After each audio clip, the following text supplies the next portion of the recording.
Welcome to First Unitarian Universalist Church of Austin's online worship service, where we gather virtually and in spirit each week at 10:45 a.m. on Sundays, during this time when we can't still be together physically. We're a spiritual community dedicated to the free and responsible search for truth, meaning, and beauty. I am Leela Galt, Ministerial Intern of First Unitarian Universalist Church of Austin. I welcome each of you to our service. I especially want to welcome you if you are new to First Unitarian Universalists of Austin. Please feel free to say hello in the Facebook comments and let us know where you are watching our virtual service. Unitarian Universalists come from a long tradition of teaching that there is a spark of the divine in every person. Let us connect to those divine sparks now, either by posting a greeting to one another in the Facebook chat, or simply by sensing the heartstring connections that exist between us. This is the flame we hold in our hearts as we strive for justice for everyone. This is the light we shine upon systems of oppression until they are no more. This is the warmth that we share with one another as our struggle becomes our salvation. Today's call to worship comes to us from Reverend Leslie Takahashi. Reverend Takahashi serves as the lead minister at Mount Diablo Unitarian Universalist Church in Walnut Creek, California. She's also the chair of the Commission on Institutional Change and the co-author of The Arc of the Universe is Long, which looks at anti-racism work here in the UUA. She contributes often to meditation manuals and other faith publications. This is from her work, Labyrinth. Walk the maze within your heart. Guide your steps into its questioning curves. This labyrinth is a puzzle leading you deeper into your own truths. Listen in the twists and turns. Listen in the openness within all searching. Listen.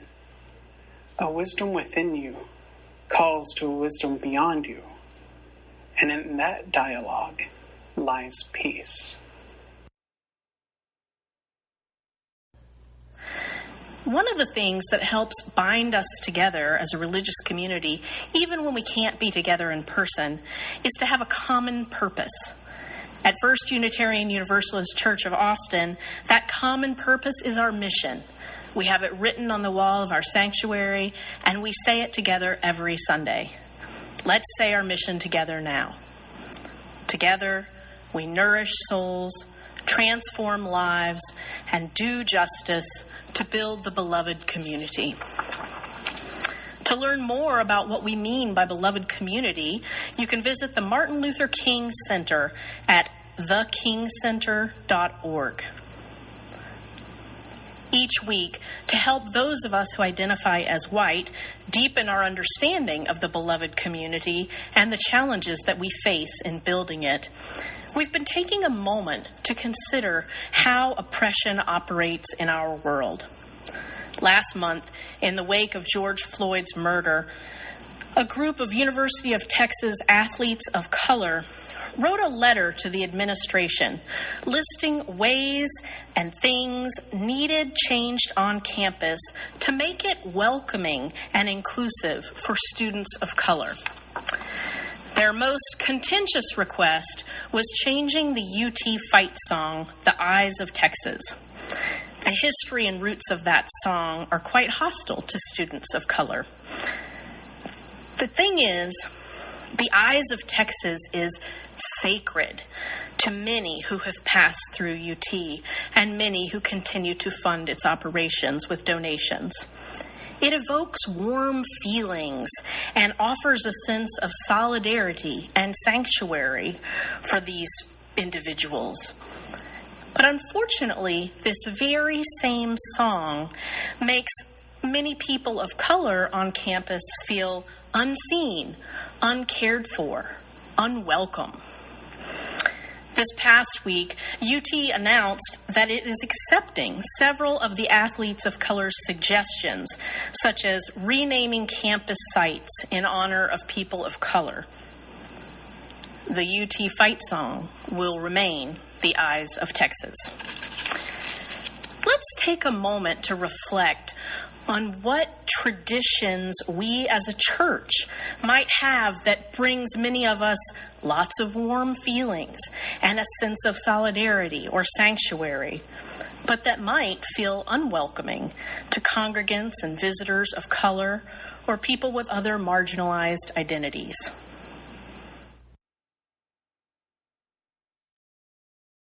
Our reading is Invictus by the British poet William Ernest Henley.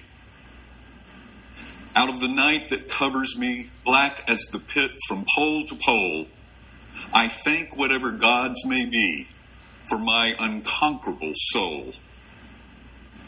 In the fell clutch of circumstance, I have not winced nor cried aloud. Under the bludgeoning of chance, my head is bloody but unbowed. Beyond this place of wrath and tears looms but the horror of the shade, and yet the menace of the years finds and shall find me unafraid. It matters not how straight the gate, how charged with punishments the scroll. I am the master of my fate. I am the captain of my soul.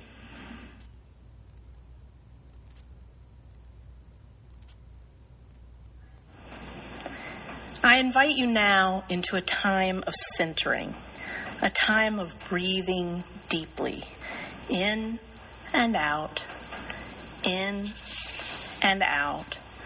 And as we breathe deeply together, let us feel the heartstrings that keep us connected to one another and to this, our beloved religious community, even though we must remain apart physically.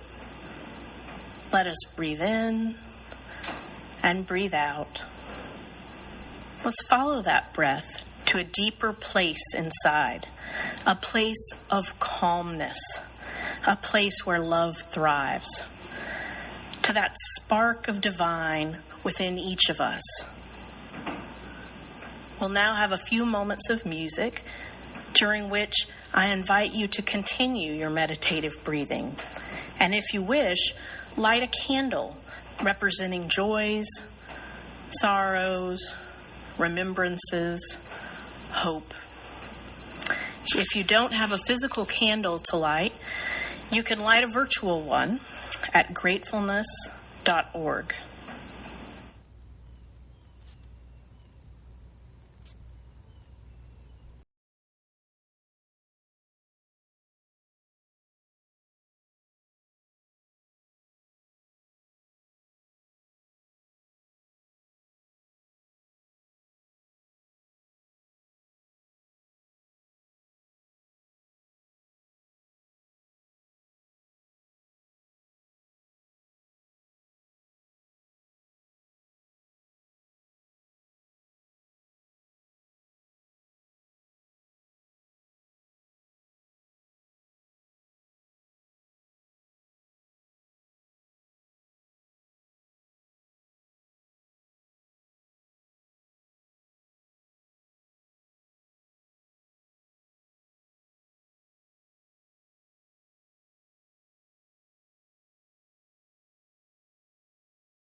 The other night, as I was getting ready for bed, I broke 2 of my personal rules for spiritual survival, rules I've broken many times in the past few months. 1, I consumed news after 4 p.m. And 2, I consumed news on a portable electronic device. In doing so, I encountered a tragic story about a boy from Mongolia who died of bubonic plague after eating an infected marmot. And then I jumped to another story about a squirrel in Colorado who had tested positive for the bubonic plague, and another story about the current global statistics on death and disability from the bubonic plague, and then a couple of helpful articles on what the heck a marmot is. I think I was doing what they're calling doom scrolling. In any case, it prevented me from doing the next right thing for my soul that evening, which was to get a good night's rest and recharge my wells of love, compassion, and peace. I found myself muttering, I've got to get back to Stoicism. And I said that much the same way I mutter to myself most Januaries, I've got to get back to the gym. Stoicism is an ancient philosophy that offers timeless tools for cultivating our will by turning obstacles into opportunities to exercise virtues. Virtues like compassion, courage, patience, and resilience.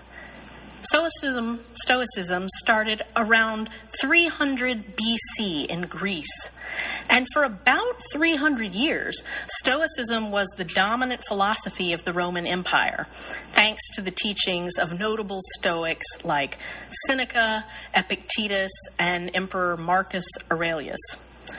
Stoicism is about using mindful vigilance of thoughts to maximize the empowered agency of action. Obstacles change over time and over place, but the general response of undisciplined minds to adversity remains the same: fear, helplessness, frustration, anger, confusion. The energy that we spend on these emotions, the Stoics would tell us, depletes us, weakens us, burns us out. By contrast, Stoics urge cultivating virtues that empower us: strength, service, humility, flexibility. Stoics were warriors of the mind. They used hardships, insults, problems, pain, anything and everything as fuel for that inner fire of their will. The friction of struggle served the Stoics as a catalyst for chemical reactions of character, propelling them to new, higher levels of functioning and empowerment. Through training and practice, they honed what they called their inner citadel, a kind of internal stronghold that each of us must build over our lifetimes that houses our unbreakable will and character.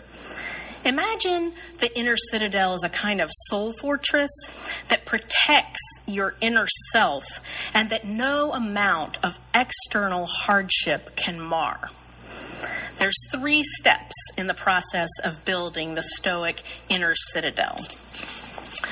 First, to strengthen your soul fortress, focus only on what is under your control. What Stoics called externals are not under our control. Now, externals, I'm going to tell you, are a big bucket in the Stoic mind. All actions of other people are externals. What happens to you is an external. How people react to you is an external. Big bucket of externals. So what we can control, internals as Stoics called them, fit into a considerably smaller container. Our own words, our own thoughts, and our own actions. Those are the only internals. The second step in building the inner citadel is to focus on right action. For the Stoics, right action is choosing the most empowering action that you can take right now. Flex your agency whenever and however possible. When faced with a seemingly impossible boulder of adversity, break it down into pebbles of discrete possibility. What lies before us that we can accomplish? Choose to do that one small thing. Do it well, and then move on to the next discrete pebble of possibility that is within your control and is an internal. Third, and I think hardest, accept what comes. Stoics call it the art of acquiescence. We don't control outcome, unfortunately. That is an external. We only control our own internal processes. Stoics believed that once we used our will, agency, and character to the very best of our ability, that tranquility and joy would follow naturally as breathing. The art of acquiescence, importantly, doesn't mean giving up going forward. Only that in that individual moment, on that battlefield, we find a spot of peace, knowing that regardless of external events, we have built our own inner citadel. We have done what we can. In the next moment, turn back to the work by all means. Repeat the process as many times as it takes. As golfers say, play it where it lies. When a situation arises that is truly unchangeably awful, the Stoics show us how to transform it in the fire of the inner citadel. Transform it into a learning experience. Transform it into an opportunity to grow our empathy. Transform it into a chance to comfort others. The late Admiral James Stockdale provides a remarkable contemporary example of the Stoic inner citadel. So you may remember Admiral Stockdale from his time in 1992 as the vice presidential running mate of Ross Perot. But whatever your feelings about his politics, we can see the awesome practical power of Stoicism in Admiral Stockdale's story of his 7 years as a prisoner of war in Vietnam. In his essay, and it's a mouthful, Courage Under Fire, Testing Epictetus's Doctrines in a Laboratory of Human Behavior, Stockdale tells us that he came to philosophy at middle age when the Navy sent him to Stanford. Now, Stoicism spoke to Stockdale right away, particularly the compilation of Epictetus's teachings called the Enchiridion.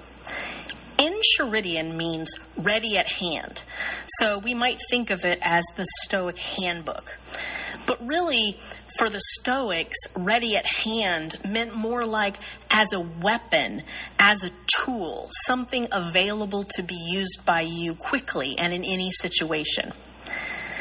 Stockdale's Stoic hero, Epictetus, was born an enslaved person and spent years working in the palace of the infamous Roman Emperor Nero before he became a free person and turned into a Stoic teacher. That's Epictetus. Nero never turned into anything good. Stockdale says he particularly admired Epictetus because Epictetus gleaned wisdom rather than bitterness from his early first-hand exposure to extreme cruelty and his first-hand observations of abuse of power and self-indulgent debauchery. In 1965, 3 years after leaving Stanford, James Stockdale was shot down over North Vietnam and parachuted away from the wreckage of his airplane, floating down into enemy territory. Stockdale vividly recalls, "After ejection, I had about 30 seconds to make my last statements in freedom before I landed in the main street of a little village right ahead. And so help me, I whispered to myself, 5 years down there, at least. I'm leaving the world of technology and entering the world of Epictetus." Admiral Stockdale's essay also tells us that when he crashed, he understood that he would be the highest-ranking military officer from the U.S. in the prison, and that the enemy would know this and would single him out for extra copious torture and reprogramming, and that his single goal as he was floating down was to give his fellow prisoners the best leadership he could provide as long as he survived. His initial assessment, unfortunately, proved quite accurate. As soon as he hit the ground, he was badly beaten and left with an injured leg that never healed properly. Stockdale says he would later take comfort in the fact that Epictetus himself had a disability and wrote in the Enchiridion, "Lameness is an impediment to the leg, not to the will." Before Stockdale even gets to his experience in prison, he's offered a powerful articulation of the Stoic process of forging the inner citadel. He's acquiesced to external consequences over which he has no control. That he's going to be a prisoner, probably for 5 years, which was his personal opinion of how much longer the Vietnam War would last. He has broken down the overwhelming obstacle of imminent imprisonment into small parts over which he can exercise empowered agency and action. And he has set a goal for his internal condition that is worthy of his inner citadel. He vows to use his years in prison to help the other prisoners. Once he arrives at prison, which he describes as a strange cross between a psychiatric facility and a reform school, Admiral Stockdale sees that the most effective torture technique that his enemy has is the fear, anxiety, guilt, and helplessness that the captured soldiers themselves feel. They are worried and panicked about what information they might give up under the duress of torture. In writing this sermon, I seriously questioned how many times it's possibly appropriate to say torture before noon. So fingers crossed, I've cut it down to a reasonable number. In any case, Stockdale says, "It was there that I learned what Stoic harm meant." Epictetus says, "Look not for any greater harm than this, destroying the trustworthy, self-respecting, well-meaning person inside you." I gotta tell you, Admiral Stockdale seems mighty frustrated in his essay that other people don't immediately grasp the gravity of Stoic harm and instead insist on asking him at his speaking engagements about lesser issues like what exact kinds of physical torture he endured. There were many, and what the food was like. He wrote that he got questions about the food in the camp all the time. Drove him crazy. So to help alleviate the psychological and spiritual harm suffered by his 400 fellow prisoners, Stockdale established a system of coded communications between the prisoners and set up a chain of command. And most importantly, he gave them orders. Orders like unity over self, which translated practically in the camps into avoiding accepting favorable treatment at the expense of one's fellow soldiers. His system of these shadow orders allowed the soldiers to minimize their anxiety and guilt and maximize their empowered agency. It's a perfect Stoic technique, really. Stockdale's orders normalized that they would probably all give up some information under torture, but allowed the soldiers to take action to build their inner citadels by exercising their discretion when possible to follow Stockdale's shadow orders like unity under self as best they could under less than excellent circumstances. And that small amount of agency brought the soldiers a measure of peace and freedom inside prison. Admiral Stockdale writes poignantly of a note left for him by a fellow soldier when Stockdale returned from a long bout of solitary confinement. He spent about 4 years in solitary confinement, all told. He says, back in my cell, after the guard locked the door, I sat on my toilet bucket, where I could stealthily jettison the note if the peephole cover moved, and unfolded Hatcher's sheet of low-grade paper toweling on which, with a rat dropping, he had printed, without comment or signature, the last verse of Ernest Henley's poem, Invictus. It matters not how straight the grate, how charged with punishment the scroll. I am the captain of my fate. I am the master of my soul. Sometimes the triumph of the Stoic inner citadel over adversity bears little resemblance to traditional victory. Sometimes it manifests instead as spiritual survival. You cannot see spiritual survival on the outside, not externally, but the presence of a person whose inner citadel is strong enough for spiritual survival illumines countless others, illumines for them the inherent worth and dignity of every person, regardless of external circumstances. As we walk in our Unitarian Universalist faith through this time of adversity, there will be opportunities to use the wisdom of the Stoic sages, to break challenges down so that their hugeness does not paralyze us, to exercise our empowerment muscles by tackling actions within our control, to preserve energy by wasting as little as possible on unproductive reactions to externals, and to transform obstacles into opportunities to build compassion, empathy, and resilience. Amen, and blessed be.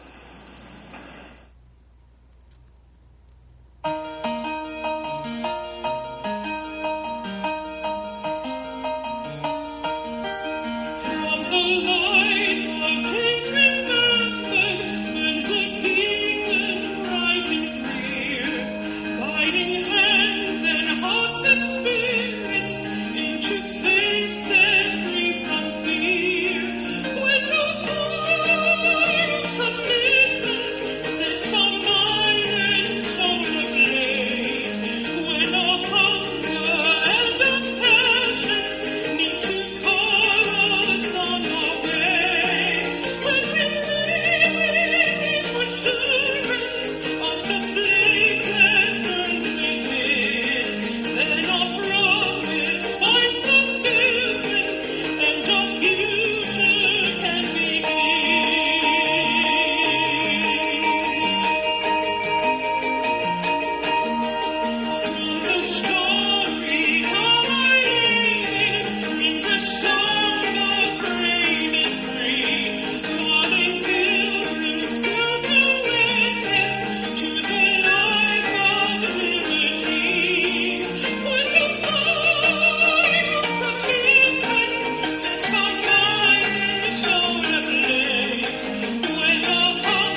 During this time when so many of us are still staying home to stay safe, many have longed for a way to help others and do justice. First UU is coming together to help retire people's medical debt. See the Friday email and the church website for more details.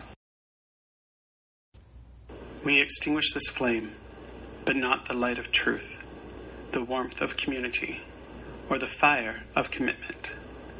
These we hold in our hearts until we are together again.